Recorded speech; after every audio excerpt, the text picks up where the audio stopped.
All right, thank you very much. I would like to share the short version of the parent meeting that we hosted on Friday night. It goes a little something like this. We've got three main coaches that'll work with your athletes this year: Maribel Gasquet Storms, otherwise known as Coach Bell, myself, Coach Tim Heyman. I'm also the middle high school librarian, and Coach Haley Dennis, who's also the middle high school phys ed teacher. This is all coordinated by our athletic director, Sarah Dumais, who is responsible for coaches and tracks and schedules and transportations and sometimes officials and a lot of equipment behind the scenes. She's responsible for everything that actually works. The athletic trainer is Izzy Ford, and Izzy Ford is another person that's responsible for things at work, but in particular, it is the health and function of our athletes. She helps us as coaches to maintain the strength and well-being of all of our athletes. When it comes to practicing, we practice from 3:30 to 5 o'clock. So the kids will come down right after school. We generally practice about 4 days a week. Tuesdays or Fridays alternately will tend to be off. Um, and then knowing what that schedule can be found on Big Teams. And to get there, it's interlakes.org. So that's a great place to start. Go to departments, athletic departments. And on the left-hand side, you'll find a game and practice schedule, and it'll take you to a website called Big Teams. There, you'll select spring co-ed middle school track, and you'll end up with a page that looks like this. And what you can do is you can print the schedule, but guaranteed it'll be obsolete before too long. So I would highly, highly, highly recommend subscribing to that schedule, and you can get notifications via email or phone about any changes that are going on. And you can then get a link to that schedule that you could drop right into your Google Calendar or an Apple Calendar so that it's right on a schedule that you might already use. So you can see where all of those pieces are. It is super handy. This is our official schedule. As at the meets, we practice as a whole team. Right? We do everything together. We stretch together. We run together. We do field events together. We do everything together. So if you can, let's help maintain that spirit of staying together and stay until the end. And I know that we're tired. We're hungry. We sometimes meets run long, especially over at Winnisquam. But um, it's really good for our athletes to notice each other, cheer for each other, push each other. That is how track works. It is a group sport based on individual performance, and if we can keep that group together all the way until the end, that is great. So if you can, and I know we have a lot of places to be at a lot of times, if you can stay until the end, please do. Other supportive things that our kids do as the middle school kids help the high school kids run their meets. So those will run a little bit longer. So they'll start around 3:30, getting everything set up, and then they'll wrap up right around 5:30. Sometimes it'll be a little bit later because there's one more jump or one more lap or one more heat to run. But we'll put 5:30 is a good guesstimation when we will need the majority of our volunteers as middle school kids moving hurdles, running numbers, or helping the field events do the measuring and marking. The high school kids, on the other hand, will do the same thing for us, and in fact, they tend to run a lot of the events. It is fantastic to watch those high school kids that were once middle school athletes coaching our kids and kids from other schools to do well. We always want to see the best out of all of our athletes, and that's one of the things that the high school kids will do for the middle school. Now, in terms of what time does your athlete's event start? I can't tell you. I do know that the meets start at 4 o'clock. I do know that we tend to start with 100-meter hurdles and that the field events will start slightly before that. But other than that, the only thing I can tell you is the 100-meter hurdles is followed by the 100-meter dash. And then there's a sequence of events. And depending on the number of runners, depending on the number of heats, uh, that will determine how long the meet is and when each thing will start. So paying attention to what event is going on at what time, that becomes crucial. So every site, including ours, we will post an order of the events. Ours will be posted on the green track shed by the results, so you can snap a picture with your phone. and you will know what it is that we're doing and when the order that we're doing it, and then you just pay attention and enjoy a good track meet and cheer for your athlete when it's their turn to shine on the field. Uh, Speaking of on the field, our athletes can do a maximum of 4 events, and we're asking for 1 running, 1 field, or, so that everyone gets a sense for everything that is middle school track. When we wanna specialize, we can kick that into the high school, but let's get a sense for everything that we're doing here. At certain, arenas, venues, the host will set the limits for the number of athletes in each event. So sometimes they will put a limit on, the 100-meter dash, because that has a high draw, and so in order to have some sort of order, and organization, they might set, say, like 6 or 8 athletes from each school. Um, at Interlakes, we just tend to line them up and run them. We're here to play, but it's their house, their rules, kind of thing. And then when the athletes, what athletes the event, what events the athletes are in, they'll ask us like, "Hey, can I do this? Hey, can I do that?" And we'll have an organized way for doing that. And the coaches, based on the number of people that we have available to us, will assign events to each of the athletes. Later on in the season, once we start to see who's really good at what particular event, we might start sliding people around into different spots and slots, and we may not have our best athlete that we know will take first place in a certain event be in that event, especially when we know that the second and third place will be taken by somebody else. It's kind of a points game. If we can use that first place athlete in another area that might be low on points, that way we can ratchet up the overall team score. We do run together.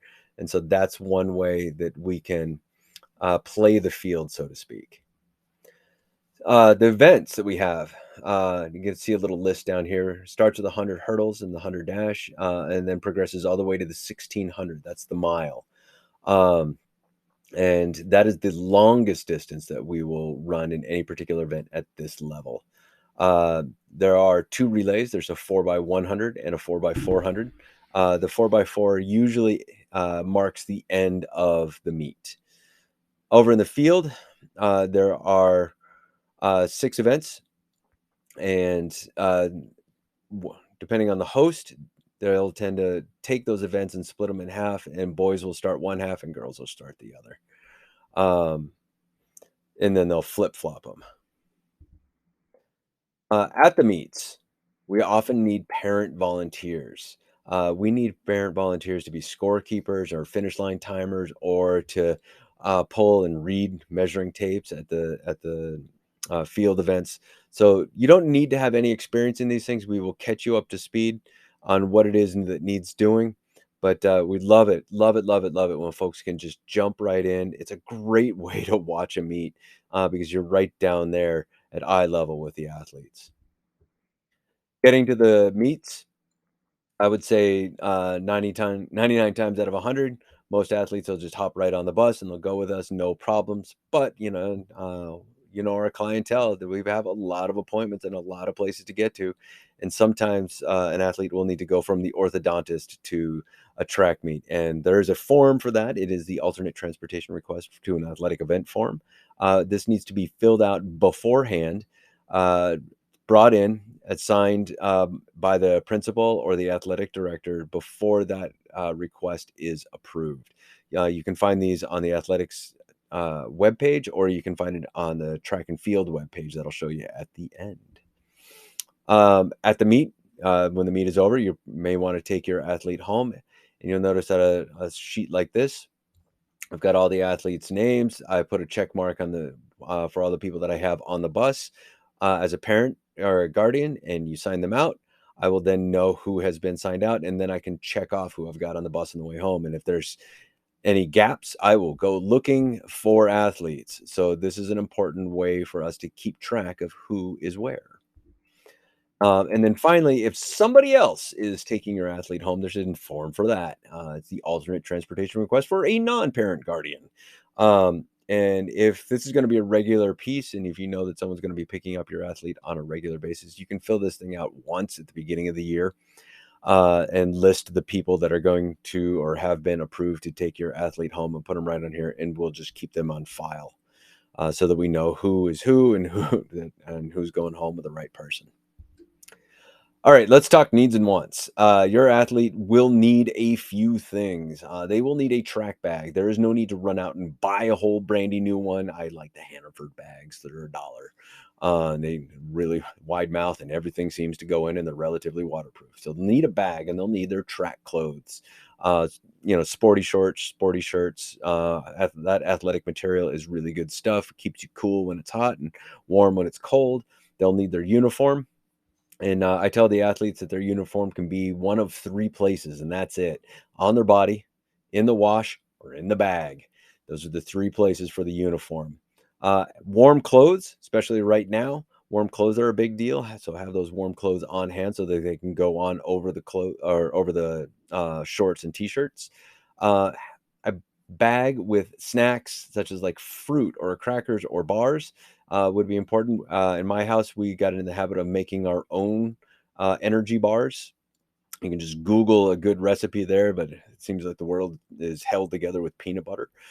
And bring water, lots of water, because there is no water down on our track. Yeah, it's a beautiful track, no water. So bring water bottles with water in them. And then when the sun comes out, or probably before the sun comes out, have sunscreen in that bag. Yeah, in the near future, your athletes are going to come home with some wants, and they're going to ask for specialized trainers, running shoes to wear during practice. And it's a super nice thing if you have dedicated running shoes. But look how fast their feet are growing. It may not be an economical decision. But that is a want and not a need. People that are super interested and jumping high and far and running really fast may ask for spikes. Again, not a need, but certainly a want. And one of the things that we're doing behind the scenes is trying to raise a few bucks so that we always have a few pair of spikes, and that it might be on hand. And as kids outgrow them, like, man, let us hang on to them for a little while. And so we're trying to have an inventory of middle school appropriate spikes and flats that would be available for meets. You don't want to train in those things. And then there might be in a little while a request for foam rollers and massagers. That's fine. Go out and get them if you want. That pool noodle that's in the garage that might be in the way is super handy as a foam roller. Dead tennis balls work nicely as massagers too. These are things that you might have around if you don't mind the dog slobber on the tennis ball. Also, looking at weird energy foods like goo. They're fun. Try them out. Go nuts. But they're not necessary. Apples, bananas, and bars. Those go a long way to keeping our athletes energized. We are not in the middle of an Ironman. And then finally, one of the things that you might come across if you've ever received an email from me is there's a link at the bottom for our track and cross country webpage. It's a good spot for announcements. It's slow to update. There are a few little tidbits that are on there. There's some stretches and some running techniques. Sometimes there's some pictures of the facilities guys doing the snowblower on the track, just fun stuff like that. But I would say that the best spot for this might be where I can post results when I get them. So the track shed is nice for seeing them at our place, and you can try and snap a picture with your phone, but that doesn't always work. So I'll try and post them here. And then when you forget who ran what, where, when, and how often, I'm hoping this could be a reasonable landing spot. So that's the short version. I hope I didn't talk too fast, but you can always watch it again if it was that thrilling. And I hope that this reaches you well, and that we have an excellent season and we see a lot of growth. I would say that track is life, and everything that we do in track, the decision making, the choices, the self-management, the self-care, the looking out for others, it's one of my favorite things about track. It's what we do all together. So thanks for listening, and we'll see you out there on the track.